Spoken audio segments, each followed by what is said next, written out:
ایسے کیسے ممکن ہے؟ تم چاچا جان کی بیٹی کیسے ہو سکتی ہو؟ وہ ابھی تک یہ بات ماننے سے انکاری تھا۔ زرباش نے تاثر سے اسے دیکھا تھا۔ یہ وہ بندہ تھا جو آنکھیں بند کر کے اس کی ہر بات پر یقین کر لیتا تھا، لیکن آج وہ کچھ بھی ماننے پہ تیار نہیں تھا۔ اس بات کا جواب تو تمہیں تمہارے چاچا جان ہی دے سکتے ہیں، وہ سلگتے ہوئے لہجے میں بولی تھی۔ تو وہ ہتھیے سے ہی اکھڑ گیا۔ کچھ دیر وہ زرباش کے اسمارٹ چہرے کو دیکھ کر کچھ سوچتا رہا، پھر وہ اس کا ہاتھ پکڑ کے اسے کمرے سے باہر لے گیا۔ ایک ہاتھ میں وہ تصویر تھی، کدھر لے کے جا رہے ہیں؟ اس نے اپنا ہاتھ چھڑانے کی کوشش کی۔ چلو میرے ساتھ، جو بھی حقیقت ہے وہ سامنے آ جائے گی۔ اس کی گرفت اس کے ہاتھ پر اور مضبوط ہوگی۔ مانتا ہوں ذری تم میری بیوی ہو، لیکن میرے رشتے میں توازن رکھنے کا قائل ہوں۔ اگر تمہاری یہ بات الزام ہوئی تو میں تمہیں چھوڑ دوں گا، اس نے چپتے ہوئے لہجے میں کہا۔ تو ذری اس کے الفاظ پر غور کر کے رہ گئی۔ کتنی جلدی یہ انسان چھوڑنے کی بات کر دیتا تھا، اور اگر میں سچی نکلی تو؟ اس نے بظاہر پرسکون لہجے پھر پلٹا تھا۔ تو یہاں موجود ہر ایک انسان اور وہ شخص تم سے معافی مانگے گا، اس نے پر اعتماد لہجے میں کہا تھا۔ پھر اس نے خود کو کسی بے جان چیز کی طرح وحاج کے سپرد کر دیا تھا۔ اس نے سیڑھیاں اترتے ہی سب کو آواز دینا شروع کر دیا تھا۔ تھوڑی ہی دیر بعد تقریباً سب لوگوں نے چہچہاتے ہوئے چہرے نمودار ہوئے۔ سب سے آخر میں شہباز خان سستے چہرے کے ساتھ کمرے سے باہر نکلے تھے۔ زرباش کا ہاتھ یوں پکڑا دیکھ کر ان کے چہرے پر چہچہاہٹ کی جگہ اب سوالوں کی جالیں لے رہی تھی، لیکن وہ ہاتھ جرحانہ نظروں سے شہباز خان کو دیکھ رہا تھا، جو خود معاملہ سمجھنے کی کوشش کر رہے تھے۔ لگتا ہے بہت جلد آپ کو اپنی غلطی کا احساس ہو گیا، مرداد نے زرباش کا یوں ہاتھ پکڑا دیکھ استریہ ہنسی کے ساتھ کہا۔ اس کے تاثرات سخت ہوئے تھے۔ مرد ہاتھ چھوڑنے کے لیے نہیں تھاما کرتے، مگر لفظ مرد قابل غور ہے دادا جان، اس نے کارڈار لہجے میں انہیں جتایا تھا۔ اور دادا جان، آپ نے کیا تمام عمر لوگوں کے بچوں پر ہی نظر رکھی ہے یا اپنے بچوں کی رنگین مزاجیوں کو بھی پرکھا ہے؟ اس نے بھی شہباز خان کی طرف دیکھ کر ذفی مسکراہٹ کے ساتھ کہا تھا۔ شہباز خان ناسمجھی سے اس کا ظفر سمجھنے کی کوشش کر رہے تھے۔ مہرالنساء اور رضیہ کے تاثرات بھی کچھ ایسے ہی تھے۔ جبکہ ہانیہ ثانیہ اغتا کے یہ منظر دیکھ رہی تھی، صرف رجب خان کے تاثرات سخت تھے۔ کیا کہنا چاہ رہے ہو؟ کھل کے بات بولو۔ مرداد مدعے پہ آئی، یہ اپنے بیٹے سے پوچھے نا، اس نے شہباز خان کی طرف اشارہ کر کے سپاٹ لہجے میں کہا تھا۔ میں کیا بتاؤں، وہ ناسمجھی سے بولے تھے۔ کیا رشتے ہیں آپ کا زرباش سے؟ اس نے پرسکون لہجے میں سب کے ہوش اڑا دیے تھے۔ سب نے ایک ساتھ سر اٹھا کے زرباش کی طرف دیکھا تھا۔ شہباز خان کے ذہن میں کچھ کلک ہوا۔ وہ جتلانا چاہتے تھے کہ اسی لمحے ہوا میں اچھلائی کی تصویر نے ان کی خوش فہمی ہوا کی تھی۔ وہ لڑکھڑائے تھے، وہ اپنا توازن برقرار نہیں رکھ پائے تھے۔ انہوں نے بے یقین نگاہ اٹھا کے اپنے سامنے کھڑی لڑکی کو دیکھا، جو زخمی نگاہوں سے ان کی طرف ہی دیکھ رہی تھی۔ یہ وہ حقیقت تھی جسے وہ کئی سال پہلے ایک ویرانے میں چھوڑ آئے تھے، پھر پلٹ کے ان کے ہی سامنے کھڑی تھی۔ لیکن فرق صرف اتنا تھا کہ وہ اس وقت اپنے باپ کا گریبان پکڑ کے اسے روکنا نہیں سکتی تھی، اور آج وہ گریبان پکڑ کے سوال کر سکتی تھی، گزرے دنوں کا حساب مانگ سکتی تھی۔ مرداد کے سر پر تو جیسے پوری حویلی ہی آن گری تھی۔ رجب خان کی بھی کچھ ایسی ہی حالت تھی۔ میرے نساء نے کچھ گھبرائی ہوئی نظروں سے اپنے شوہر کو دیکھا تھا۔ یہ وہ لڑکی تھی جسے انہوں نے یہ سوچ کے قبول نہیں کیا تھا کہ یہ کانٹا ہمیشہ کے لیے ان کی زندگی سے نکل جائے گا، لیکن یہ حقیقت آج ان کے سامنے کھڑی تھی تو انہیں لگا وہ گزرے 22 سال محض دھوکہ تھا۔ ہانیہ اور ثانیہ فقط ان کے ساتھ اپنے باپ کی جانب دیکھ رہی تھی۔ وہ حاج سے میں سب اعتراف کے منتظر تھے، سوائے ان 3 لوگوں کے جو اس حقیقت کو جانتے تھے، مرداد، رجب خان، مہرالنساء۔ رضیہ الجھی ہوئی نظروں سے سب کو دیکھ رہی تھی، اسے اس حقیقت سے دور رکھا گیا تھا۔ بتائیں چچا جان، کیا اس بات میں حقیقت ہے؟ وہ حاج خود بھی بہت تکلیف میں تھا، اس لیے نہ چاہتے ہوئے وہ قدرے اونچی آواز میں ڈالا۔ مہرالنساء نے کچھ آس امید سے اپنے شوہر کی طرف دیکھا، جیسے وہ نہ کر دیں گے، پھر وہ اس لڑکی ان کی آنکھوں کے سامنے سے دفع ہو جائے گی۔ اور شہباز خان کو بے ساختہ وہ دن یاد آیا تھا جس دن سفینہ نے پہلی بار شہباز خان کی گود میں ننھی سی بچی کو ڈالا تھا۔ کتنی ہی دیر تو وہ اسے دیکھتے ہی رہ گئے تھے۔ انہوں نے اس سے خوبصورت بچی اپنی زندگی میں کبھی نہیں دیکھی تھی۔ معجبین، اسے مجھے دینے پر کیسے رضامند ہوگی؟ انہوں نے کچھ ہچکچاتے ہوئے نظر چڑھا کے پوچھا تھا۔ جو دنیا میں ہے ہی نہیں وہ رضامند کیسے ہوتی؟ اس نے دوپٹے کے پہلو سے آنکھیں صاف کرتے ہوئے جیسے ان کی سماعتوں پر بم پھوڑا تھا۔ کیا کیسے؟ ان کے منہ سے بے رتب جملے نکلے تھے۔ آپ بھی پوچھ رہے ہیں کیسے؟ وہ اپنا ظفر نہ چھپا سکی۔ جو بھی تھا وہ اپنی سہیلی کا قاتل سمجھتی تھی۔ ایسے مت کہیں، میری بیوی تھی وہ، انہوں نے التجائیہ لہجے میں کہا۔ بہت جلد نہیں یاد آ گیا آپ کو؟ وہ ظفر سے بولی تھی۔ میں بہت شرمندہ ہوں، اس نے ندامت سے سر جھکا لیا تھا۔ آپ کی اس ندامت کا کوئی فائدہ نہیں۔ آپ کی محبت کے ناسور کو بلڈ کینسر کا نام دے کر وہ اس زندگی سے چلے گی۔ وہ ہنسی ہوئی، اعلیٰ ظرف عورت تھی اور صابر بھی، تب ہی اپنی بیٹی کو آپ کو سونپ گی۔ اس نے ایک گہری سانس لی۔ آج صبح ہی سفینہ کے فون کا کال کے بعد وہ بھاگے بھاگے مری پہنچے تھے، اس آس پر کہ شاید ماجبین انہیں مل جائیں، لیکن اس خبر نے ان کا چین و سکون غارت کر دیا تھا۔ وہ بجے دل کے ساتھ اپنی بیٹی کو لے کر اس گھر سے نکلے تھے۔ انہوں نے تہیہ کر دیا تھا کہ وہ اپنے گناہوں کا مداوع اس بچی کو اچھی پرورش کر کے کریں گے، لیکن وہ اس فیصلے پر بھی قائم نہیں رہ پائے تھے اور اپنے باپ، بھائی اور بیوی کے سامنے کمزور پڑ گئے تھے، اور پھر ایک دفعہ اس بچی کی حق میں تلفی کر گئے تھے۔ پتہ نہیں وہ ان کی اولاد تھا یا ان کا ظلم تھا جو ان کے سامنے کھڑا تھا۔ ہوش انہیں تب آیا جب وہ ہاتھ ہی چنگارتی ہوئی آواز ان کے سماعت سے ٹکرائی۔ انہوں نے ایک نظر نیچے پڑی تصویر پر ڈالی، پھر تڑپ کر زرپاش کی طرف بڑھے۔ مہرالنساء کے دل کو کچھ ہوا۔ میری بچی، انہوں نے اسے گلے لگانا چاہا تو وہ کرنٹ کھا کے پیچھے ہٹی۔ اب اور کوئی اعتراض نہیں چاہیے تھا وہاج کو۔ وہ ایک ٹھنڈی سانس لے کر رہ گیا۔ اسے کب کیسے کا نہیں پتا تھا، وہ اتنا جان گیا تھا کہ جو لڑکی اس کی بیوی ہے وہ اسی کا خون ہے۔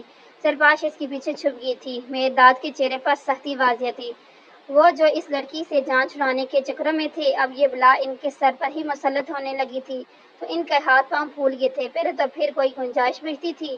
اب تو اس عورت کا ایک سیکنڈ بھی اس گھر میں میں برداشت نہیں کروں گا، طلاق دو اسے، انہوں نے روبدار لہجے میں کہا تھا۔ مت بنیں بابا جان، یہ آپ کی بھی ہوتی ہے۔ اس دفعہ یاد دہانی کروانے والے شہباز خان تھے۔ مہرداد نے ایک ابرو اٹھا کر زفری نظر سے نگورا، جیسے کہہ رہے ہوں بڑی جلدی خیال نہیں آ گیا تمہیں؟ وہاج کے تاثرات بھی کچھ ایسے ہی تھے۔ مہرالنساء ناگواری سے یہ منظر دیکھ رہی تھی۔ مجھے اپنی بیٹی کو دیکھنے تو دو، انہوں نے تڑپ کر التجا کی تھی۔ آپ جیسے باپ کو بیٹی کو دیکھنے کا کوئی حق نہیں ہوتا۔ آپ کس منہ سے مجھے بیٹی کہہ رہے ہیں؟ وہی بیٹی جسے آپ بے آسرا سڑک کے کنارے پھینک آئے تھے۔ وہ وہاج کو پیچھے کرتی زخمی شیرنی کی طرح ان کے مقابلہ کھڑی ہوئی تھی۔ میں مجبور تھا اس وقت، انہوں نے کمزور سے صفائی دی۔ مجبوری کوئی نہیں ہوتی شہباز خان، اگر رشتہ بنانے کی چاہ تو مجبوری کچھ نہیں ہوتی، وہ زخمی لہجے میں بول کر ان کو ندامت کے اتھاہ گہرائیوں میں دھکیل رہی تھی۔ ایسا مت کرو، میں نے اتنے عرصے بہت سزا بھگتی ہے۔ وہ مسلسل التجا کر رہے تھے۔ آپ نے سزا بھگتی ہے، میں نے سزا بھگتی ہے۔ آپ کی دھتکاری ہوئی بیٹی ایک کوٹھے میں پلی بڑھی، ایک طائف کے ہاتھوں۔ آپ جیسے مردوں اور آپ جیسے لوگوں سے تو ہزار درجہ بہتر ایسی طائفیں ہوتی ہیں جو آپ جیسے لوگوں کے گناہوں کو چھپا لیتی ہیں۔ وہ ایک لفظ پر زور دیتے ہوئے انہیں آئینہ دکھا رہی تھی جس کا اثر سوائے شہباز خان کے اور کسی پر نہیں ہو رہا تھا۔ مجھے معاف کر دو، میں انسان ہوں، غلطی ہوگی مجھ سے۔ انہوں نے اس کا ہاتھ پکڑ کے التجا کرنے کی کوشش کی جو اس نے سختی سے چھڑا دیا۔ مر گئے، یہ بھی نہیں کروں گی معاف۔ پتہ نہیں دوسروں کے ساتھ ظلم کرتے وقت ہم یہ کیوں بھول جاتے ہیں کہ سامنے والا بھی انسان ہے، اور جب یہ خود پر ظلم ہوتا ہے تو فرض سے یاد آ جاتا ہے کہ ہم انسان ہیں۔ وہ سخت مگر ٹھہرے ہوئے لہجے میں کہہ کر وہاج کی طرف مڑی۔ اس کی نظروں میں ایسا کچھ تھا کہ وہاج کو کچھ غلط ہونے کا اندازہ ہوا، لیکن تب تک وہ سیڑھیاں چڑھ چکی تھی۔ باقی سب لوگ خاموش تماشائی تھے۔ وہاج بھی اس کے پیچھے بھاگا تھا۔ خوبصورت اونچی اونچی بلڈنگ میں رات کے اس وقت اچھی خاصی رش تھا۔ اس ہوٹل کا شمار دنیا کے بہت بڑے اور مہنگے ہوٹلز میں ہوتا تھا۔ اس وقت شہر کے امیر کبیر لوگ یہاں اپنا دل بہلانے آتے تھے۔ اس وقت کاؤنٹر پر بہت سے سفید گلاس پڑے تھے اور پاس مختلف بوتلیں جس میں عجیب رنگ کا کوئی مشروب جھلک رہا تھا۔ مدھم روشنی میں مختلف ٹیبلز پر لوگ خاموشی سے کھانا پینے میں اور خوش گپوں میں مصروف تھے۔ ایسے میں وہ لال رنگ کی پاؤں کو چھوتی میکسی زیب تن کیے، بالوں کو اونچا جوڑا بنائے، تنی ہوئی گردن کے ساتھ کسی ملکہ کی طرح بیٹھی تھی۔ آنکھوں میں عجیب سا تفکر تھا۔ اس نے ایک ادا سے سامنے بیٹھے ایک شخص کو دیکھا تھا جو کالے رنگ کے 3 پیس سوٹ میں کرسی کے ساتھ ٹیک لگا کے بیٹھے ہوئے تھے، سفید بالوں کو کنگھی کے ساتھ پیچھے کی طرف سیٹ کر رکھا تھا۔ مجھے یہاں دعوت دینے کی کوئی خاص وجہ؟ اس نے کانوں میں لٹکے ٹوپس کو چھوتے ہوئے ذرا مغرور لہجے میں کہا تھا۔ اچھا، اب ہمیں بھی آپ سے ملنے کے لیے ٹائم لینا پڑے گا، انہوں نے مصنوعی خفگی سے کہا تھا۔ وقت کی بات تو نہیں ہے، جو بھی ہو جہاں بھی ہو آپ کی ہی وجہ سے ہوں۔ اس نے ہی مجھے کوٹھے سے اٹھا کر ایک ابھرتی ہوئی اداکارہ بنایا، میرا سارا وقت آپ کے ہی تو ہے، رانی نے ارینا بنایا، اس نے تشکرانہ لہجہ اپنایا۔ دیکھ لیں، آپ کی وجہ سے ہی میں نے وہاج جیسے بندے کے ساتھ بھی بگاڑ دی، انہوں نے گلاس لبوں کے ساتھ لگاتے ہوئے احساس جتایا تھا۔ نوازش جناب آپ کی، لیکن یہ بھی تو دیکھیں کہ آپ کی لڑائی میں ہمارا بھلا ہوا ہے، کون سا ہماری وجہ سے بگڑی تھی؟ اس نے نظروں میں تپش لے کر جتا کر کہا تھا۔ تو وہ ہنس دیے تھے۔ اور اگر ہم کہیں کہ آپ کی وجہ سے بگاڑی ہے ہم نے، انہوں نے اس کی طرف دیکھتے ہوئے درمیانی لہجے میں کہا۔ اس نے نظر اٹھا کے ایک نظر ستائشی نظروں سے اپنے سامنے بیٹھے ہوئے شخص کو دیکھا جس کی آنکھوں میں محبت کا سمندر ٹھاٹے مار رہا تھا۔ شادی کریں گی مجھ سے؟ انہوں نے ایک مخملی ڈبیا اس کی طرف بڑھائی تو وہ شاکڈ ہو گئی تھی۔ وہ سیڑھیاں چڑھ کے سیدھا اپنے کمرے کی طرف بڑھا تھا۔ سامنے وہ غصے سے الماری کھول کے اپنے سارے کپڑے نکال رہی تھی اور بیگ میں ٹھوس رہی تھی۔ کہاں جا رہی ہو تم؟ وہ تیزی سے اس کی طرف بڑھا تھا۔ اس نے کوئی جواب نہیں دیا۔ تم سے پوچھ رہا ہوں کدھر جا رہی ہو؟ اس نے اس کی کلائی پکڑ کے اس کا رخ اپنی طرف موڑا تھا۔ چھوڑیں مجھے، میں آپ جیسے شخص کے ساتھ نہیں رہنا چاہتی۔ اس نے گھر میں ہی نہیں رہنا چاہتی۔ اس نے تیزی سے اپنی کلائی اس کی گرفت سے آزاد کرائی تھی۔ آپ بھی نکلے نا اپنے چاچا جیسے، کتنی آسانی سے کہہ دیا کہ میں تمہیں طلاق دے دوں گا، یعنی آپ کے اور سارے دعوے و وعدے جھوٹے تھے۔ کبھی سوچا ہے جس وقت آپ چھوڑنے کی بات کرتے ہیں میرے دل پہ کیا گزرتی ہے؟ وہ زخمی لہجے میں بولتے ہوئے استریا ہنسی۔ وہ سپاٹ نظروں سے اسے دیکھ رہا تھا۔ اس نے اپنا آخری سوٹ جو وحائد نے اسی لا کے دیا تھا ڈالا تھا اور بیگ گھسیٹتی ہوئی باہر نکلنے لگی۔ اس کی اسی پیچھے بھاگا تھا۔ سیڑھیوں کے بالکل قریب پہنچ کر اس نے اسے بازو سے پکڑ کر اپنے قریب کیا۔ تم میرے ساتھ ایسا نہیں کر سکتی، تم مجھے چھوڑ کے نہیں جا سکتی ہو۔ ادھر میری آنکھوں میں دیکھو، کیا تمہیں یہ نظر نہیں آتا تم نے اپنے سامنے کھڑے شخص کا غرور ایک نظر میں پاش کر دیا ہے؟ کیا کہیں بھی تمہیں محبت کی ٹمک دکھائی نہیں دیتی؟ کیا کہیں بھی تمہیں یہ دکھائی نہیں دیتا کہ تم چھوڑ کے جاؤ گی تو میں مر جاؤں گا؟ اس نے اس کی آنکھوں میں دیکھتے ہوئے شکست ہو لہجے میں کہا تھا۔ سرپاش کی دھڑکنیں بے ترتیب ہوئی تھی۔ دل ایک بار پھر بغاوت پر اترایا۔ اس نے خود کو آزاد کروایا تھا۔ مجھے آپ میں اور اس وقت صرف ایک بے اعتبار انسان نظر آ رہا ہے۔ سچ پتہ چلنے پر تو سب ہی اعتبار کر لیتے ہیں، لیکن مزہ تب آتا ہے جب پوری دنیا آپ کے خلاف اور آپ کا محرم آپ کے ساتھ یقین کرے۔ وہ ایک جھٹکے سے اس سے دور ہوئی تھی اور وہ آج کو زندگی میں پہلی بار محسوس ہوا تھا کہ وہ پلٹ کر اب نہیں آئے گی۔ وہ تیزی سے سیڑھیاں اتر چکی تھی۔ پیچھے حویلی ویران تھی۔ اسے روکنے کے لیے پیچھے بھاگا تھا۔ تیسری سیڑھی پر اس کا پاؤں الٹا ہوا اور پھر ایک گھٹی سی چیخ کے ساتھ وہ اپنا توازن برقرار نہ رکھتے ہوئے کسی چیز کی طرح بل کھاتے سیڑھیوں سے ہوتا وہ زمین کی طرف آیا تھا۔ اس کا سر زمین کے ساتھ بری طرح ٹکرایا تھا۔ یکدم پیچھے مڑی زرپاش کے منہ سے دلہرش چیخ نکلی تھی۔ آخری چیز جو زرپاش نے دیکھی تھی وہ حاج کا خون آلودہ چہرہ تھا۔ آپ کے ہم بچھڑے تو شاید کبھی خوابوں میں ملیں، جیسے سوکھے ہوئے پھول کتابوں میں ملیں۔ تھوڑی ہی دیر میں حویلی کی اس سکون کو زرپاش کی دلسوز چیخوں کی آواز نے توڑا۔ وہ کسی جنونی انسان کی طرح وحاج کی طرف بڑھی تھی اور آواز سن کے سب لوگ کمرے سے نکلے تھے اور ان کی رنگت فقط ہوئی تھی۔ سب کے چہرے ہوائیں اڑ گئی۔ زرپاش نے آگے بڑھ کے وحاج کا سر اپنی گود میں رکھا تھا اور جب وہ مشکل سانس لے رہا تھا، اس کی سانسوں کی رفتار کافی مدھم تھی۔ اس کی آنکھیں بند تھیں۔ زرپاش کے چہرے پر موت کی سفیدی چھا گئی تھی۔ وحاج کی آنکھیں بند تھیں اور اس کا رنگ لٹکمان سفید تھا۔ زرپاش نے وحشت زدہ نظروں سے اپنے پاس کھڑے مرداد کو دیکھا جن کی کیفیت بھی کچھ ایسی ہی تھی۔ رجب جلدی سے ڈرائیور کو گاڑی نکالنے کی تلقین کر رہے تھے۔ وحاج آنکھیں کھولیں، پلیز آنکھیں کھولیں۔ اس کے سفید کپڑے لال ہو چکے تھے۔ وہ اپنے ہاتھوں کے ساتھ اس کا چہرہ تھپکا رہی تھی۔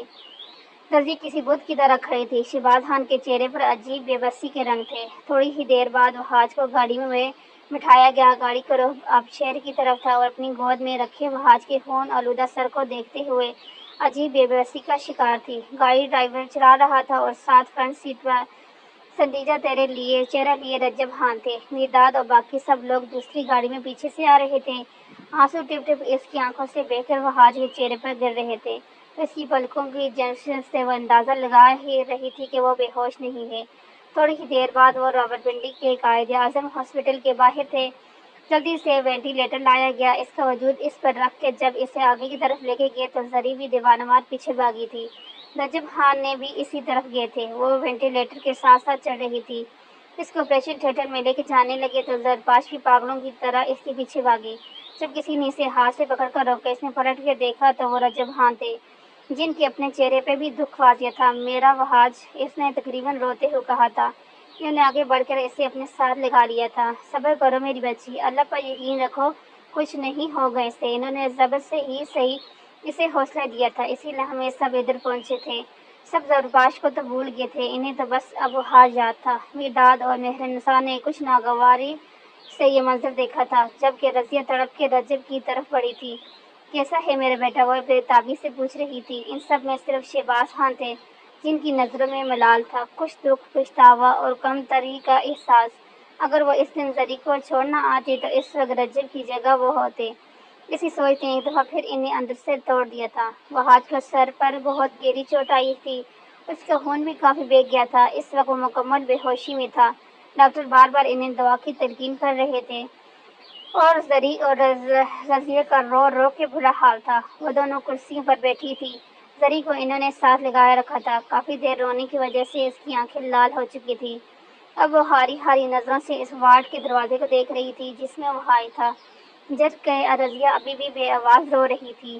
وہ دونوں اس طرح بیٹھی تھی جیسے دونوں کی صدیوں کی آشنائی ہو۔ وہ جو یہ سوچ کر بیٹھی تھی کہ وہ اس لڑکی کو کبھی قبول نہیں کرے گی اور اپنی ذہن میں خود سے ہی اس کے لیے رائے کام کر لیتی تھی، اسے ایک نظر دیکھتے ہوئے ہی وہ بہت کچھ سوچنے پر مجبور ہو گئی تھی۔ وہ لڑکی جس کے بارے میں وہ یہ سوچ کے بیٹھی تھی کہ یہ تیز تراز ہوگی، ان کی کیا سرائی ہی ثابت ہوئی تھی۔ وہ اس بات پہ یقین رکھتی تھی کہ جو خود مظلوم ہو وہ کسی پر ظلم کرتے ہوئے بھی لاکھ دفعہ سوچتا ہے۔ جس لڑکی کے اپنے ساتھ اتنا بڑا ظلم ہوا تھا وہ کیسے ان کے بیٹے کو چھین سکتی تھی؟ باقی رہی صحیح کثر وحاج والے واقعے نے ختم کر دی تھی۔ ان کے دل میں رہا سے وہم بھی ختم ہو گیا تھا۔ زرپاش کا جنون ان سے ڈکا چھپا نہیں تھا۔ وہ فطرتاً بری نہیں تھی، نہ دل میں میل رکھنے والی عورت تھی، تھوڑی مغرور تھی، جس کے بل بوتے پر انہوں نے زرپاش کو برا بھلا کہا تھا، لیکن اب وہ اس دل سے قبول کر چکی تھی۔ رجب خان کے بھی کچھ ایسے ہی حالات تھے۔ جو بھی تھا وحاج ان کی اکلوتی اولاد تھی اور ان کی جان تھی۔ ان میں اولاد اگر کچھ غلط بھی کر دے تو ماں باپ کہاں اولاد سے منہ موڑ سکتے تھے۔ اس سارے معاملے میں تین نفیس نے مکمل چپ سادہ رکھی تھی، شہباز خان، مرداد اور مہرنسا، جن کی خاموشی کسی طوفان کا پیش خیمہ تھی۔ تھوڑی ہی دیر بعد ڈاکٹر باہر نکلے تو زرپاش تیزی سے ان کی طرف بڑھی تھی۔ وحاج کیسے ہیں؟ اس نے بےتابی سے پوچھا۔ پیشنٹ کا خون کافی بہہ گیا ہے، انہیں او نیگیٹو بلڈ کی بہت اشد ضرورت ہے، آپ جلدی سے خون کا انتظام کریں، ہم انہیں بچانے کی مکمل کوشش کر رہے ہیں، ڈاکٹر نے پیشہ ورانہ انداز میں کہتے ہوئے آخر میں انہیں تسلی دی۔ میرا ہے او نیگیٹو بلڈ ڈاکٹر صاحب، اس نے تیزی سے اطلاع دی۔ آپ مسز این کی؟ ڈاکٹر نے اجرت سے پوچھا۔ ٹھیک ہے، چلیں اس وارڈ کی طرف۔ ایک وارڈ بوائے کی طرف حوالہ دیتے ہوئے ڈاکٹر دوبارہ آپریشن تھیٹر کی طرف بڑھ گئے تھے۔ اندرونی چوٹوں کی وجہ سے اس کا سی ٹی اسکین بھی کیا گیا تھا۔ تھوڑی دیر بعد خون کا انتظام کر لیا گیا تھا، لیکن کمزوری کی وجہ سے زرپاش کمرے میں ہی تھی۔ حالانکہ وہ رکنے پر تیار نہیں تھی، لیکن ڈاکٹر کی ہدایت کے مطابق اسے تھوڑی دیر آرام کرنا پڑا۔ رضیہ دوپٹہ سر پر اوڑھے مسلسل دعاؤں میں مصروف تھی۔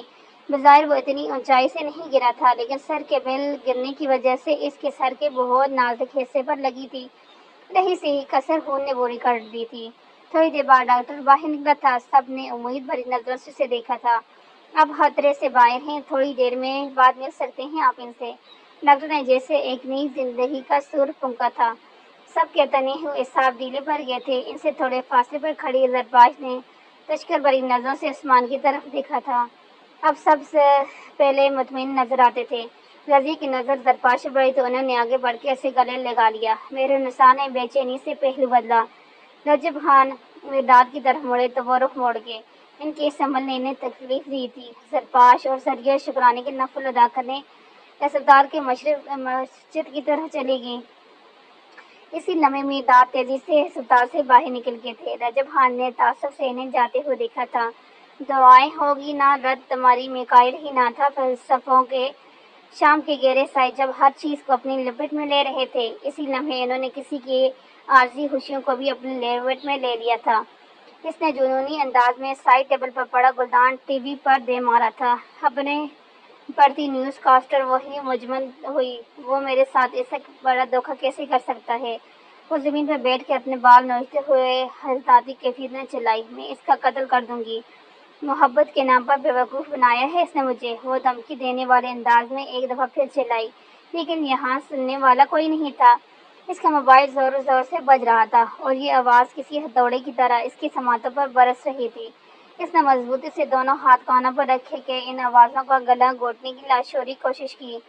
ایک جھٹکے میں صدیقی نے اس کا پورا کیریئر تباہ کر دیا تھا۔ جس وقت سے یہ اسکینڈل اوپن ہوا تھا، جس مووی کے شوٹنگ کے دوران کچھ نامیزاں تصویریں اور محبت بھرے میسج جو اس نے صدیقی کو کیے تھے منظر عام پر آئے تھے، اس کی بنی بنائی عزت مریم میٹ ہو گئی تھی، اور رانی جس کو کل تک پلکوں پر بٹھایا جا رہا تھا، آج اسے زمین پر پٹخ دیا گیا تھا۔ صدیقی نے آج صبح ہی ایک پریس کانفرنس میں اس میں الزام لگایا تھا کہ ایسی اداکارہ جو سستی شہرت حاصل کرنے کے لیے کسی بھی پروڈیوسر کو بدنام کر سکتی ہے، محبت کا جال پھینک سکتی ہے، اسکرپٹ چوری کر سکتی ہے اور کچھ بھی کر سکتی ہے، وہ کسی طور بھی ان کی فلم کے لیے موزوں نہیں۔ اس نے یہ سب صدیقی کی بے محبت میں خوشی خوشی کیا تھا۔ اس نے واقعی ہی بہت سے دوسرے پروڈیوسر کے ساتھ دوستیاں کی تھی، ان کا کام چرایا تھا، اور آج صبح یہ سب صدیقی نے اس کے منہ پر دے مارا تھا۔ اس میں واضح لفظوں میں اس پر یہ بھی الزام تھا کہ قلب حاصل کرنے کے لیے اس نے ایک ابھرتی ہوئی اداکارہ کو زہر دینے کی بھی کوشش کی ہے، اور باقاعدہ اس اداکارہ نے انٹرویو دیتے ہوئے اس بات پر مہر بھی ثبت کی۔ اس کے بعد سے سب ڈائریکٹر پروڈیوسر نے اس سے دستبردار ہونے کا فیصلہ سنا دیا تھا۔ سب کو اپنا کام چوری ہونے کا خطرہ تھا۔ ایک سیکنڈ میں اسے آسمان سے زمین پر پٹھا گیا تھا۔ صدیقی نے اپنی فلم بھی واپس لے لی تھی۔ موبائل ایک دفعہ پھر بج اٹھا تھا۔ اس نے سہمی ہوئی نظروں سے موبائل کو دیکھا، کانپتے ہاتھوں سے موبائل ہاتھ میں لیا۔ اس کے چہرے پر ضد کے رنگ ابھرے تھے۔ اس نے تیزی سے کال پک کر کے کان کے ساتھ فون لگایا۔ ہاتھ ابھی بھی کانپ رہے تھے۔ کس چیز کا بدلہ لیے ہے آپ نے مجھ سے؟ اس نے نچلا لب کاٹتے ہوئے رونتی آواز میں بہارے ہوئے جواری کے ساتھ لہجے میں پوچھا۔ دور اس فلیٹ میں بیٹھے اس شخص کو عجیب سی ندامت ہوئی تھی۔ جو بھی تھا وہ ایک برا شخص نہیں تھا، لیکن جو کچھ بھی اس نے ایک بے گناہ لڑکی کے ساتھ کیا وہ بھی کسی طور قابل قبول نہیں تھا۔ میں نے یہ سب حادثے کہنے پر کہا کیا تھا۔ میری تمام کے ساتھ کوئی دشمنی نہیں۔ انہوں نے کہانی میز پر ٹکاتے ہوئے اسے جیسے صفائی دی تھی۔ اوہ تو وہ محبت، وہ سب جھوٹ تھا، ڈرامہ تھا۔ اس نے کانپتی ہوئی آواز میں جیسے ڈرتے ہوئے پوچھا۔ رانی بی بی، محبت پیار ایک ڈرامہ ہی تو ہوتی ہے۔ تم خود بتاؤ، مرد کی محبت ڈرامے کے سوا کیا ہے؟ ایک جال سے بڑھ کر اور کچھ نہیں۔ وہ جال پھینکنے کا عادی شکاری ہوتا ہے۔ یہ تو عورت ہے جو ہنستی خوشی اس کے جال میں پھنس جاتی ہے اور پھر یہ سوچتی ہے کہ اب یہ صرف میرا ہے، لیکن وہ کیوں بھول جاتی ہے شکاری شکار کرنے سے باز نہیں آتا۔ انہوں نے جیب سے سگریٹ نکالی تھی، ساتھ ہی کافی سمجھداری کا مظاہرہ کرتے ہوئے اسے سمجھایا تھا۔ وحاج نے میرے ساتھ بہت برا کیا ہے۔ اس نے سامنے کے بالوں کو مٹھی میں جگڑتے ہوئے سرد آواری تھی۔ یہ بات تو ان کے منہ سے کے ساتھ اچھی نہیں لگتی، جنہیں نہ خود کسی کے ساتھ برا نہیں کیا ہوتا۔ انہوں نے سگریٹ کا کش لیتے ہوئے استریہ ہنسی کے ساتھ اسے باور کروایا تھا۔ وہ خاموش رہی تھی۔ اب بولنے کے لیے کیا بچا تھا؟ محترمہ، یہاں تو ہم سب ایک دوسرے کے گناہ گار ہیں۔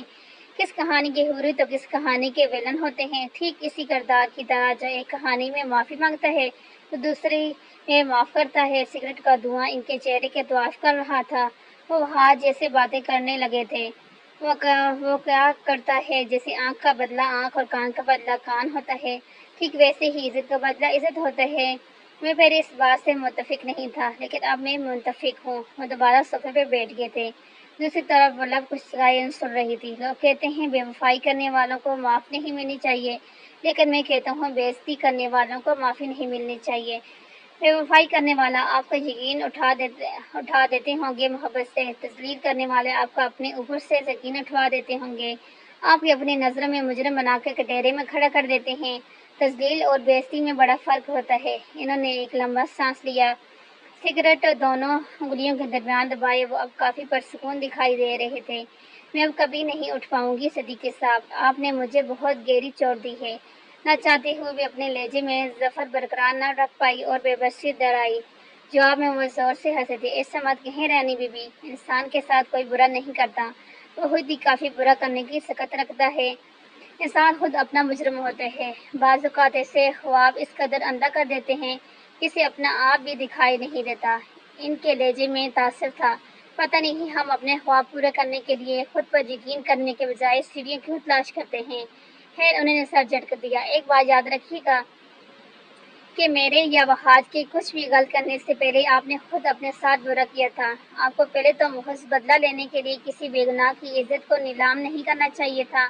اگر کر ہی دیا تھا تو دشمن سے یوں بے خبر رہنا غمت ہوتی ہے۔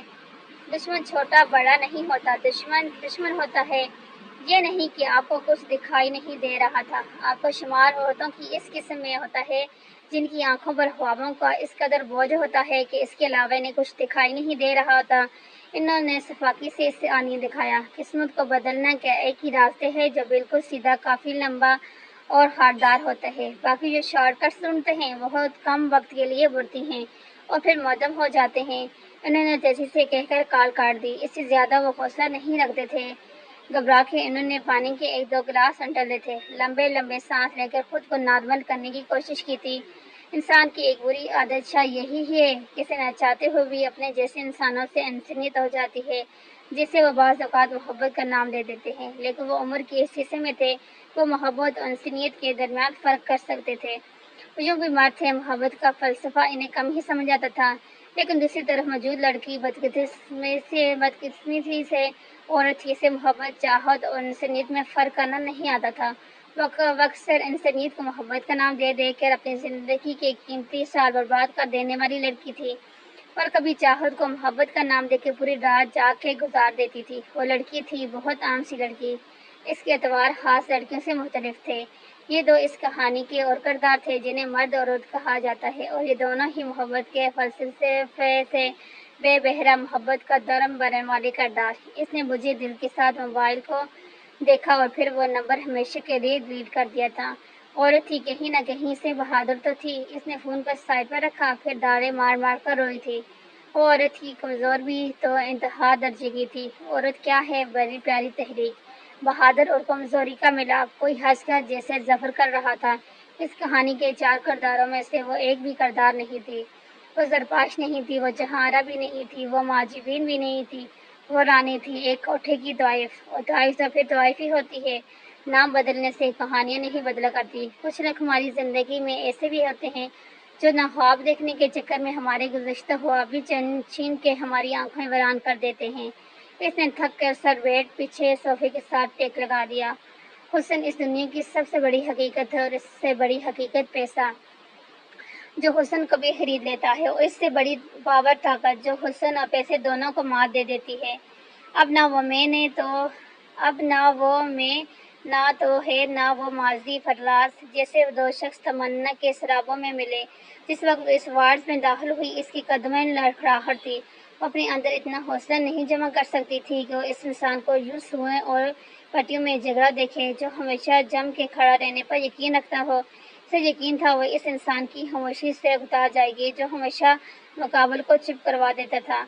مرداد تو پہلے ہی چلے گئے تھے، شہباز خان اور مہرنسا نے بھی ان کی پیروی کی تھی، رجب خان دلملا کے رہ گئے تھے، رضیہ اور رجب وحاج سے ملنے گئے تھے، لیکن وحاج دعا کے زیر اثر گہری نیند میں سو رہا تھا، اس لیے وہ دونوں اسے ٹوٹے دل کے ساتھ باہر سے دیکھ کر ہی لوٹ آئے تھے۔ زری اتنی دیر میں ایک دفعہ بھی اسے دیکھنے نہیں گئی تھی۔ اب تو رات کے سائے گھیرے ہوئے تھے۔ سرپاش کو زری کافی تھکی ہوئی لگ رہی تھی، رضیہ تھکی ہوئی لگ رہی تھی، اس لیے اس نے ضد کر کے انہیں حویلی واپس بھجوا دیا تھا۔ اب ہاسپٹل میں صرف رجب اور سرپاش ہی تھے۔ آخر ہمت مجموع کر کے اس نے ان کا سامنا کرنے کی ٹھانی تھی۔ وہ ابھی تک دنیا جہاں سے بے خبر سو رہا تھا۔ اس نے اسٹول اس کے بیڈ کے قریب رکھا اور بغور اس کا چہرہ دیکھنے لگی۔ اس کی رنگت زرد تھی، آنکھوں کے نیچے ہلکے والیے تھے، ماتھے پر پٹی بنی ہوئی تھی۔ اس نے کچھ جھجکتے ہوئے اس کا ہاتھ پکڑا تھا۔ یہ وہ ہاتھ تھا جو ہمیشہ سے تھام لیتا تھا۔ مشرق کی عورت یوں بھی شوہر کی ہر چیز کی عقیدت کی بے پناہ ہی نگاہ رکھتی ہے۔ سامنے موجود شخص اس کا شوہر بھی تھا اور اس کا محبوب بھی۔ اس نے اس کا ہاتھ لبوں کے ساتھ لگایا، پھر چہرے کے ساتھ، اور اسے محسوس کرنا چاہتی تھی۔ پھر خاموشی سے سر اس کے سینے پر ٹکا دیا۔ اس کی دھڑکن اسے واضح سنائی دے رہی تھی۔ یہ اس کی دھڑکن اس کے لیے جینے کی امید تھی۔ کب رات کے اندھیرے کی جگہ صبح کی روشنی نے لی، اسے محسوس ہی نہیں ہوا تھا۔ وہ وحشت ہے کہ یہ سوگ برپا میں ہنستا تک نہیں ہوں کہ حکومت سے۔ وحاج نے جی سے آنکھیں کھولی تو منظر کچھ دھندلا ہوا تھا۔ اس نے بمشکل پوری آنکھیں کھول کے دیکھا، اس کا سر بھاری ہو رہا تھا اور تکلیف بھی ہو رہی تھی۔ اس نے ذرا چہرہ نیچے کیا تو حیران ہوا، اس کا سینے پر زرپاش سر ٹکائے بے خبر سو رہی تھی۔ سابقہ مناظر اس کی نظروں کے سامنے گھوم گئے، باری باری سے سب یاد آنے لگا۔ اس نے کچھ پرسکون سی نظروں سے زرپاش کو دیکھا تھا، لیکن حرکت نہیں کی تھی، اس ڈر سے کہ کہیں وہ جاگ نہ جائے۔ وہ کافی دیر اس کے براؤن بالوں کے جوڑے کو غائب دماغی سے دیکھتا رہا، یہاں تک کہ اس کے وجود میں جنبش پیدا ہوئی۔ پھر تھوڑا سا سر اٹھا کر دیکھا تو نیم و آنکھیں لال تھی اور یکدم شرمندہ سی ہو گئی۔ اس نے گڑبڑا کر فوراً سر اٹھا لیا۔ سوئی رہتی نہ وہ چاہتے ہوئے بھی اس کے لہجے میں ظفر تلاش نہ کر پائی۔ یہ آواز اس نے کئی گھنٹوں بعد سنی تھی، اور اسے یوں لگ رہا تھا جیسے وہ صدیوں سے اس آواز کے لیے ترسی ہوئی تھی۔ یہ کیا کیا تھا آپ نے وحاج؟ اس نے شکایت بھری نظروں سے اسے دیکھتے ہوئے شکوہ کیا۔ کیا کیا میں نے؟ وہ اس کی طرف دیکھتے ہوئے انجان بنا تھا۔ کچھ نہیں کیا، تب ہی ادھر ہاسپٹل کے بیڈ پر پڑے ہیں۔ وہ چڑ کر بولی تو وہ مسکرا دیا تھا۔ میں تو تمہارے جانے کے خوف سے یہاں تک پہنچ گیا ہوں۔ اس کی آنکھوں میں جھانکا، مجھے ڈرا ہی دیا تھا آپ نے۔ اس نے دانستہ نظروں کو چرا کے موضوع بدلا، اور میری تو جان نکال دی تھی تم نے۔ اس نے دلچسپی دکھا، نظریں ابھی تک زرپاش کے چہرے کا طائف کر رہی تھی۔ زرپاش نظریں چڑھا کر کھڑی ہوئی۔ میں بابا کو بتا کے آتی ہوں کہ آپ جاگ گئے ہیں۔ اس نے نظر بچا کر وہاں سے گھسنے کی کوشش کی۔ اس نے چونک کر اسے دیکھا۔ چاچا جان کو معاف کر دیا ہے تم نے؟ اس نے سرسری بچاتا، نہیں، آپ کے بابا جان نے آپ کو معاف کر دیا۔ اس نے ہنس کر جواب دیا تھا، جس سے اسے خوشگوار حیرت ہوئی تھی۔ تھوڑی دیر بعد رجب اندر آئے تھے۔ انہوں نے اس کا ماتھا چوما تھا، اب اس سے خوشگوار لہجے میں باتیں بھی کر رہے تھے۔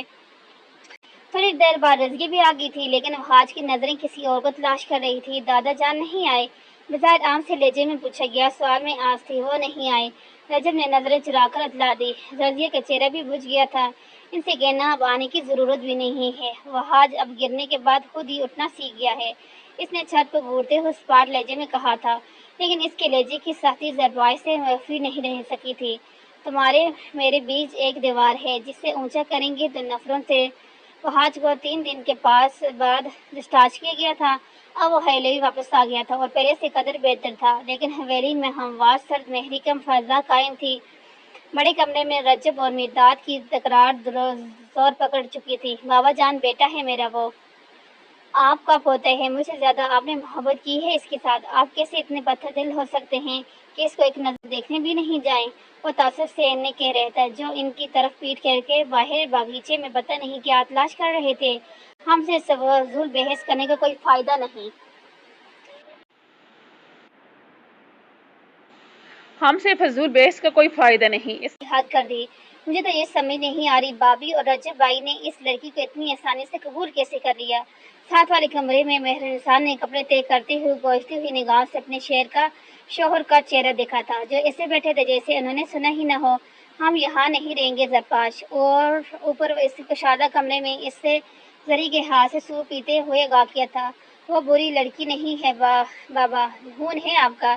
رجب خان نے صفائی دے کر جیسے انہیں قائل کر چاہا، میری بیٹی ہے وہ۔ مہر نساء، انہوں نے اس طرح بیٹھے ہوئے اسے باور کرا، لیکن کیوں؟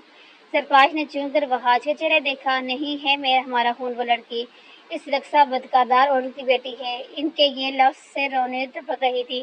بہت جلدی نہیں یاد آ گیا آپ کو وہ خرافات دکھتی ہوگی آپ کو اس میں، وہ تنگ کر بولی تھی۔ تو شہباز خان کا ہاتھ اٹھ گیا تھا ان پر، کیونکہ یہاں کوئی تمہیں قبول نہیں کرے گا۔ میں نہیں چاہتا تم ایسی جگہ رہو جہاں تمہاری عزت نہ ہو۔ اس نے ان کا ہاتھ اپنے ہاتھ میں لیتے ہوئے اسے اعتماد میں لیا تھا۔ بابا، کچھ تو خدا کا خوف کریں، کیوں کسی مری ہوئی عورت کے متعلق ایسی باتیں بولتے ہیں؟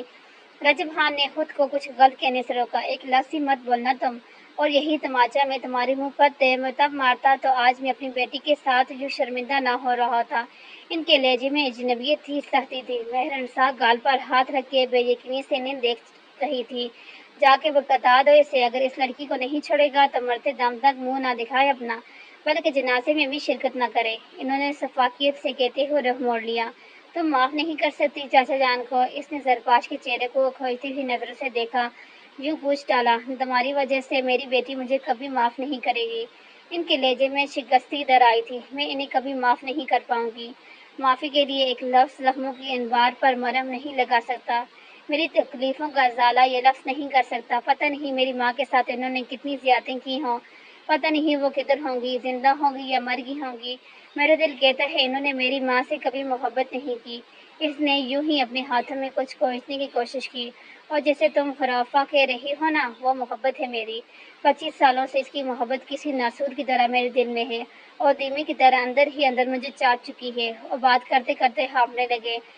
مہر نساء نے ہاری ہاری نظروں سے انہیں دیکھ کر رہ گئی۔ اتنے سال واقعی ہی عقارت رہ گئے تھے، وہ جس اعتراف سے اتنے سال پہلے ڈر گئی تھی، اور انہوں نے ایک مظلوم بچی کے ساتھ ظلم کر ڈالا تھا، وہ اعتراف آج ہو چکا تھا۔ تم ٹینشن مت لو، میں ہوں نا تمہارے ساتھ، تم پرانی باتیں بھول جاؤ۔ اس نے دکھی ہوتے ہوئے دیکھ کر اس کو بہلانے کی کوشش کی اور زبردستی مسکرائی تھی۔ رجب خان نے ایک ملامتی نگاہ مرداد پر ڈالی اور باہر نکل گئے، اور شہباز خان وہیں صوفے پر ڈل گئے تھے۔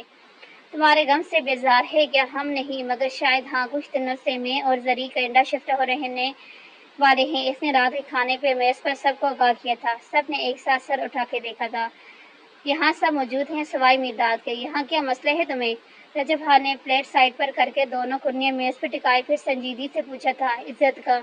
اس نے پلیٹ میں چمچ ہلاتے ہوئے لاپرواہی سے کہا. بابا جان اس وقت غصے میں ہیں, معاف کر دیں گے تمہیں. رضیہ نے بے چینی سے بدو بدلا اسے سمجھانا چاہا. وہ یہی سمجھی کہ شاید میرداد کی رویے کی وجہ سے مجھے ان کے معاف کرنے یا نہ کرنے سے کوئی فرق نہیں پڑتا. اس نے ایک ایک لفظ چھپا کے ادا کیا تھا. زری نے ذرا گردن گما کے اس طرف دیکھا جدھر شہباز خان بیٹھے ہوئے تھے. ان کی نظروں میں آس تھی. زری پھر سے کھانے کی طرف متوجہ ہوگی. ان کا نہ صحیح ہمارا تو سوچے. اب تو زری کو بھی قبول کر لیا ہے ہم نے. انہوں نے قدرے بے بسی سے وحاج کو روکنے کی کوشش کی. آپ کی بات ٹھیک ہے لیکن یہاں میں اور زری دونوں ہی ڈسٹرب رہیں گے. اس نے اطمینان سے چاولوں سے بڑا چمچ منہ میں ڈالتے ہوئے ایک نظر شہباز خان کو دیکھ کر کہا تھا. زری معاف نہیں کر سکتی انہیں. اس نے بڑے آرام سے کہا تھا. پیرونسار نے ایک دفعہ پھر سر اٹھا کر نہیں دیکھا تھا. شہباز خان بھی خاموش ہی رہے تھے. میں اپنی ماں سے ملنا چاہتی ہوں. اس نے سر اٹھا کر براہ راست شہباز خان کی طرف دیکھا تھا. ان کی آنکھوں میں کرب ابھرا تھا. وہ مر چکی ہے. انہوں نے سر جھکا کے اگاں کیا تھا. وہ کتنی ہی دیر ان کے جھکے ہوئے سر کو دیکھتی رہی. پھر اپنی جگہ سے اٹھ کھڑی ہوئی اسپاٹ نظر سے ایک نظر وحاج کو دیکھا. اس کے بعد کچھ بھی پوچھنا ضروری نہیں تھا. اس سارے واقعے میں وحاج کو بھی کوئی دلچسپی نہیں تھی لیکن زری کو تھی کہ اس کی ماں کون تھی, کیسی تھی. وحاج نے بھی اس کی پیروی کی تھی. اپنے فیصلے سے وہ پہلے ہی آگاہ کر چکا تھا. اس لیے سب نے چپ سادھ لی سوائے کمرے کے باہر کھڑے میرداد کے. انہوں نے ایک نفرت بھری نگاہ دور جاتی زرپاش کو ڈالی اور دوبارہ کمرے کے اندر چلے گئے.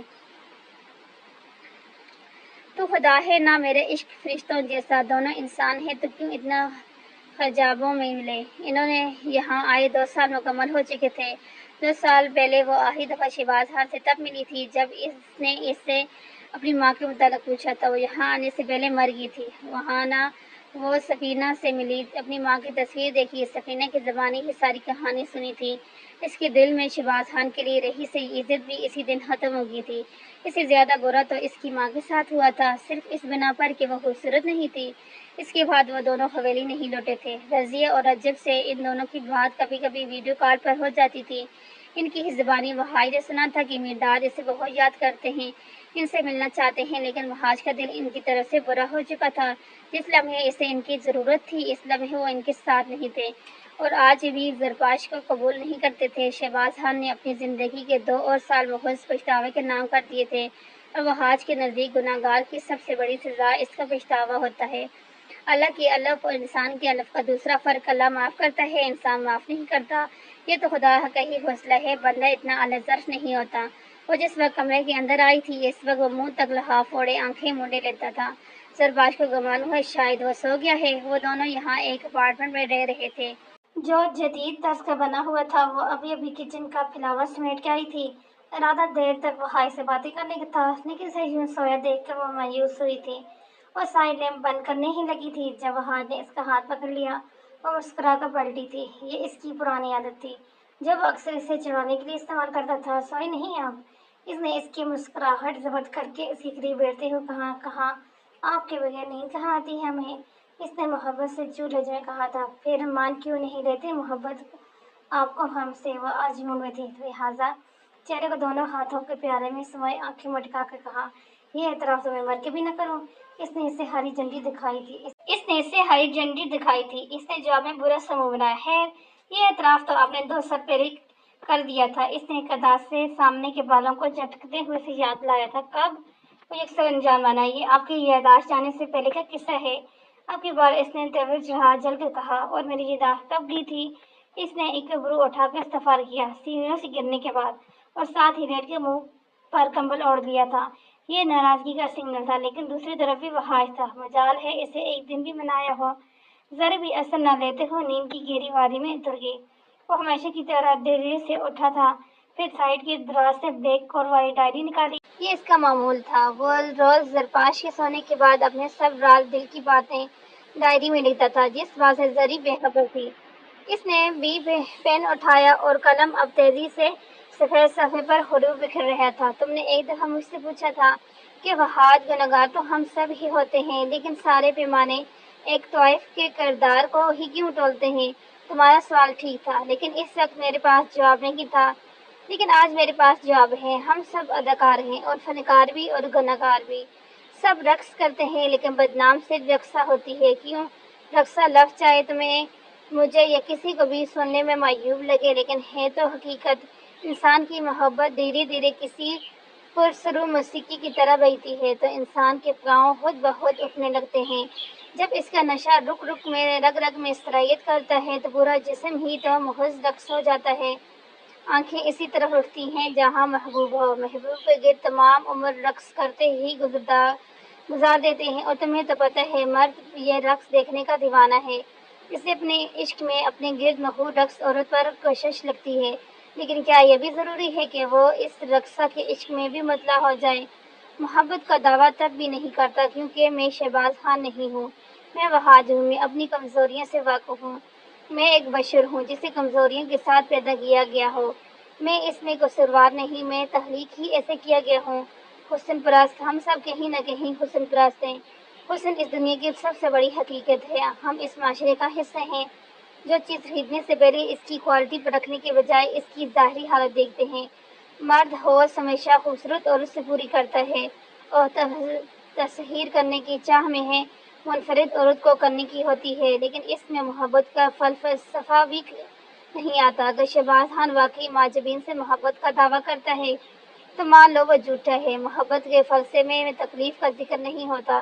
بات رہی عورت کی تو یہ وفا والا رقص عورت ہی محدود رہنے دو جس کی تمام تر وفائیں اپنے مرد کے گرد ہی رقص کرتی رہتی ہیں. مردوں کو کہاں آتا ہوگا رقص کرنا؟ کس نے پین سائڈ ٹیبل پر رکھ کر آگے ہو کے دیکھا وہ گہری نیند سو رہی تھی. کس نے اس کے ماتھے پر بوس دیا اور بیڈ ٹرنک کے ساتھ ایک لگا دی. ختم شد.